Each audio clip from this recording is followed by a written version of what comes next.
King Leonidas of Sparta, the ninth representative of humanity in Ragnarok. He was called a rebel for going against the will of the gods. He was told not to fight, but did so anyway. Not because he loved war, but because he knew which wars had to be fought. In a tournament like Ragnarok where humanity must overcome the gods, his attitude seems the perfect fit.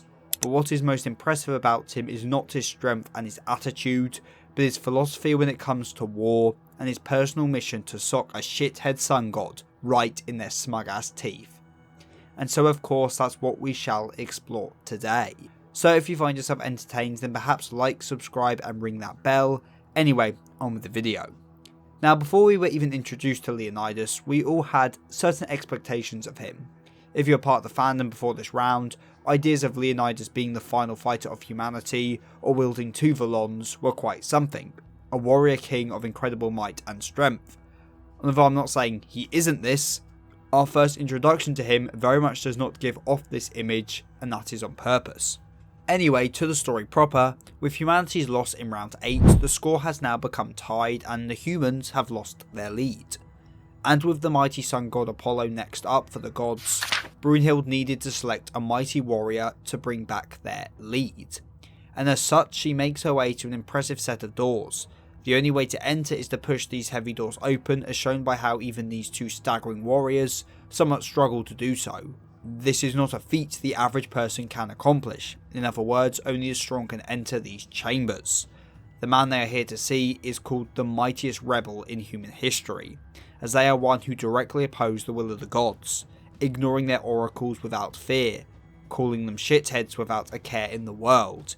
He in general is one who doesn't let others dictate their actions, he will only do what he wants to do. Like for example how, as we will see in a minute, he outright refuses to fight when asked by Brunhild, because well, he didn't want to. As such he is perfect not only to fight in this tournament and oppose the gods, but also to be the one to overthrow the lead the gods have just taken. Inside this chamber are hundreds of Spartan warriors who even in death continue to train. They pursue strength as that is how the men of Sparta live. And then we finally see King Leonidas. He is laying down in a hammock, enjoying a book and a cigar. It's a big contrast to how his men are portrayed, but as we will learn, this is all part of Leonidas' philosophy that there is a time to fight. And right now isn't that time. The way he is lounging about, oblivious to the events of the tournament beyond his chambers, is very similar to how Apollo is introduced. However, instead of being surrounded by women who adore him, he is surrounded by men who respect him. Expectations, you see, are a massive part of this fight. Now Leonidas, like Apollo at first, has no desire to fight. With an arrogance on par with Apollo, he states he'll either fight first or last, only agreeing to enter the arena once hearing his opponent will be Apollo, a god he appears to have some personal beef with. The key point to remember here being that Apollo is fighting due to the expectations of others, whereas Leonidas is fighting for his own personal agenda, his desire for revenge on that shitty sun god. With Leonidas' entrance we get a lot of Spartan hype, how the men of Sparta never give up, never surrender, that they never bow their heads or take a knee to no one, how they don't fight for glory or triumph, but because that is just how they live. Leonidas, the mightiest king of the mightiest people, stands as the pinnacle of what a true Spartan warrior should be. He leads by example. As he enters the ring, he throws aside his Spartan helmet, not as some statement on him disregarding his heritage, but instead it's a statement on how he has moved past it. He throws off his cape to show him wearing modern tactical gear, because the Spartans never give up, and so he has, even after death, continued to train in the ways of war. Hence why his attire is that of a modern day soldier, because Spartans don't fall behind with the times, they keep moving forward, keep getting stronger. The fight begins with what is first assumed to be a false start, Leonidas attacking the moment the fight began. After all, he has no care for superficial beauty or etiquette. This is war after all. He is here to win, and so he attacks, something that seems to disgust Apollo, who sees it as discourteous and arrogant. But it's not intended as arrogance. Leonidas is here to punch a sun god in the face. That's his singular goal, and so he will devote his all to accomplishing it. If we take a look back at when Leonidas was alive, there's a lot of talk about his back. Young and old alike, they all respected that back. They were moved by it. In ancient times, he was the one to receive the most admired gaze in human history. And why was it his back in specific that was so glazed? They admired his back because that's all they ever saw of him. Leonidas, after all, was always leading the charge, standing with his back to them as he charged the enemy. He became a symbol of power to his men, earning him the greatest back in human history. In 480 BC, King Xerxes led a force of 300,000 Persians against the city-state alliance of Sparta and Athens. However, the elders of Sparta forbid the warriors of Sparta from meeting this invading army, because it was the time of the Carneia festival, a ceremony that celebrates the sun god Lord Apollo, during which all military operations are forbidden. To go against this is to risk divine punishment from this god.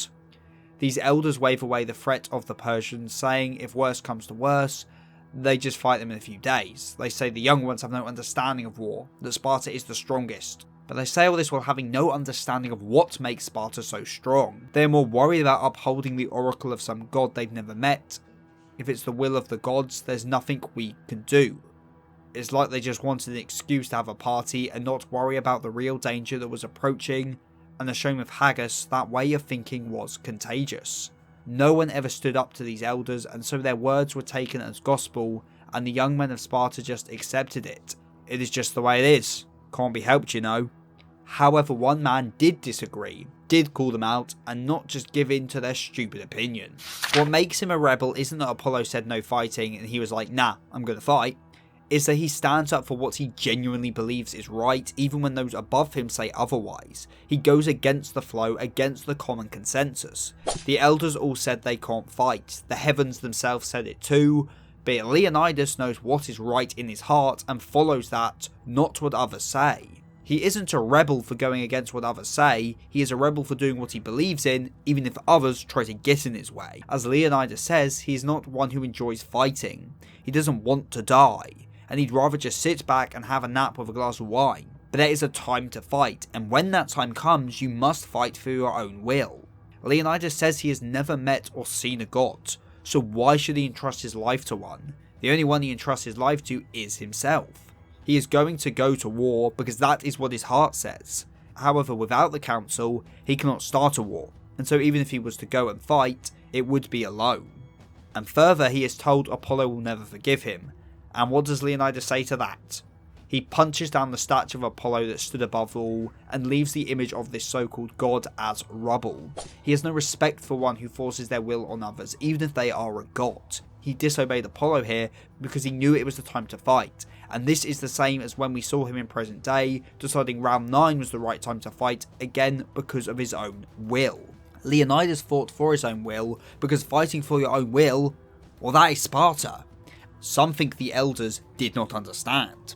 As Leonidas goes off alone to face the invaders, he finds himself joined by his men.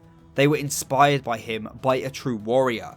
Scared as they were, they still chose to fight because that is what they believed was the right thing to do. That it was the time not for peace, but to fight. Unlike Apollo, whose orders the Spartans followed, because that's what you're meant to do, Leonidas gave no command to his men. They chose to follow him of their own will.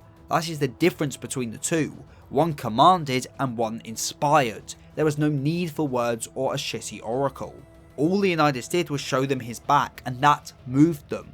As Leonidas says, he hates being ordered around, and if you notice, he never once gives his men any orders. He doesn't expect them to fight alongside him, it's just that they want to.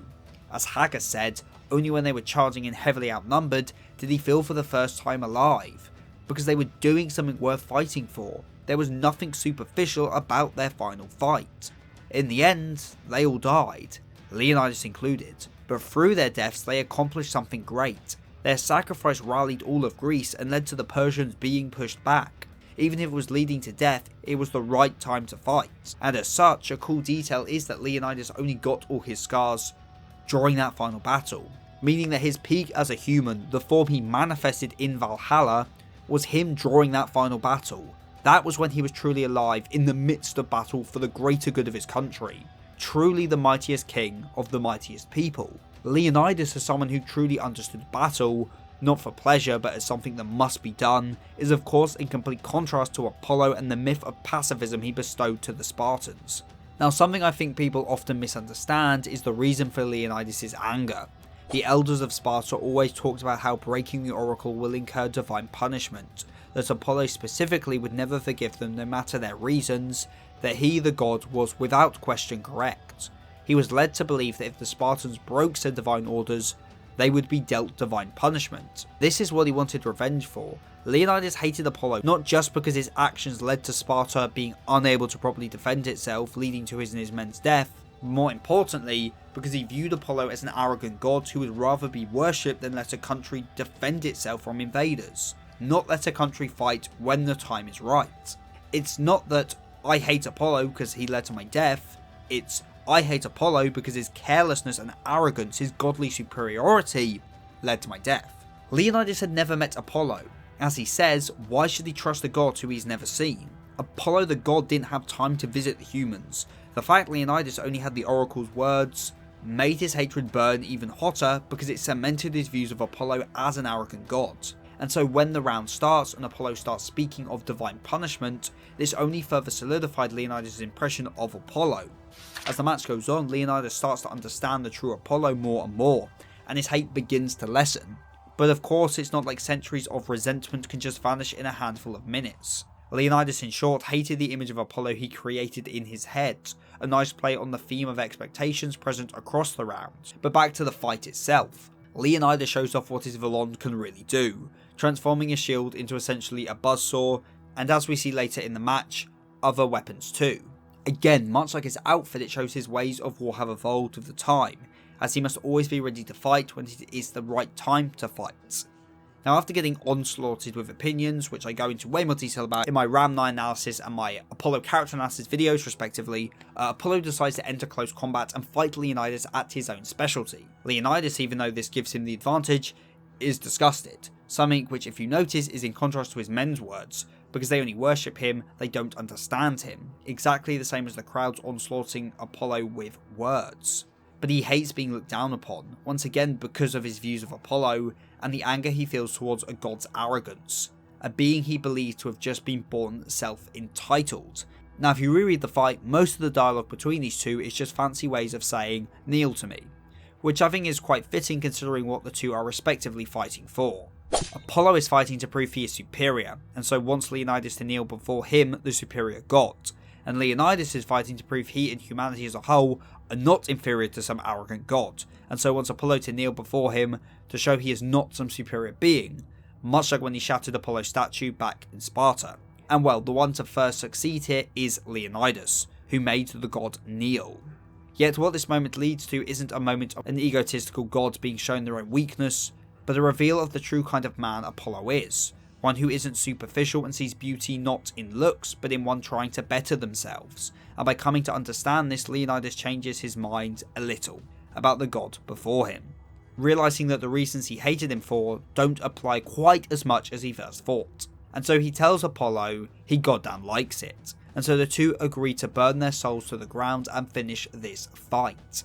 And so with Apollo pulling out his strongest final weapon, Leonidas is forced to endure an onslaught of arrows as fast as light. All he can do is hide behind his shield, unable to even see the approach of the fastest attack in the divine realm. However, as Apollo is about to end it, put Leonidas out of his misery, to show he too has overcome adversity and kept moving forwards, Leonidas on just instinct deflected Apollo's strongest attack. Him deflecting the arrow is physical evidence he meets Apollo's definition of beauty. Leonidas declares who he is with all his soul. He truly knows himself, and Apollo acknowledges this. A trend over the last few rounds is the god and human combatants coming to admire each other, and this round is no different, with Apollo calling Leonidas a little more beautiful, and Leonidas calling Apollo a little more manly. Apollo poses Leonidas a question. Is he fighting for revenge or for humanity? And much like he said back in Greece, he declares that now is the time to fight. And we finally get the truth of Leonidas' philosophy spelled out to us, that we humans can't choose how or where we were born, but we can choose how we'll live and how we'll die. And that's why he chooses to follow his own soul. It may seem selfish putting your own choices above everyone else, but that's simply how the men of Sparta fight. And as he says this, his shield transforms into its final form, a simple old Spartan shield, no fancy blades or hammers. It's simple as can be, but that's just how a man fights, with all their soul. And so they clash, by putting their everything on the line. Apollo becoming his own arrow and Leonidas charging forward with his shield, the very essence of how Spartans fight. Apollo shatters Leonidas' shield, yet even so the king goes for a punch, and this is just my interpretation, but I think this moment is the first time a human touched a god in such a way. Sure, the blow did no damage, but the Spartan, pretty much dead already with his valons shattered, landed a non-empowered hit, a normal human hit. At that moment it was just Leonidas, no valons, no shared destiny, no nothing, just him, his fist and Apollo's face. The punch connected, and even if it did no damage, it brought joy to Leonidas. He said it himself after all, he no longer was fighting for revenge or for humanity, it was just for himself, and his own selfish wish to sock that sun god Apollo right in the face. The one he declared he would accomplish when he decided that here and now in round 9 of Ragnarok, he would fight. He may have lost, but he still accomplished something with his death. Even if it was just a personal victory, a selfish one you could say, it mirrors his first death in such a way. And that is also very human. And so even as he is struck by Apollo, Leonidas stays standing. With his back to his people, he tells them that he hopes they are watching, because he's glad to know that Sparta is the strongest. Not because they won, but because he managed to land a hit on a god with nothing but his own human power. He may have lived a selfish life true to his own soul, but that is true strength to Leonidas. And so as he died and he fell to his knees, Apollo caught him, not allowing Leonidas to be below him in his final moments, making sure they were both equals, not as god and human, but as beautiful people. And so he let both Leonidas and Geriel know they were the most beautiful people he'd ever seen, because beauty comes from doing your best, moving forward, and most importantly, knowing yourself. And Leonidas, by fighting for what he believed was right, no matter what anyone else said, embodied this ideal till the end. Leonidas, you see, wasn't a legendary warrior king because he was good at war. It was because he knew which wars were worth fighting for. And fighting here in Ragnarok, if only to slug a sun god right in the face, well, that was one worth fighting for. And if you want to support this channel even further, then perhaps pledge to my Patreon, or consider becoming a channel member, so you can get your name at the end of the video, like Ringjack9696, Mr. Sputum, Marimo, Jack Hanma, Patrick Glynn, and Sith Lord 906.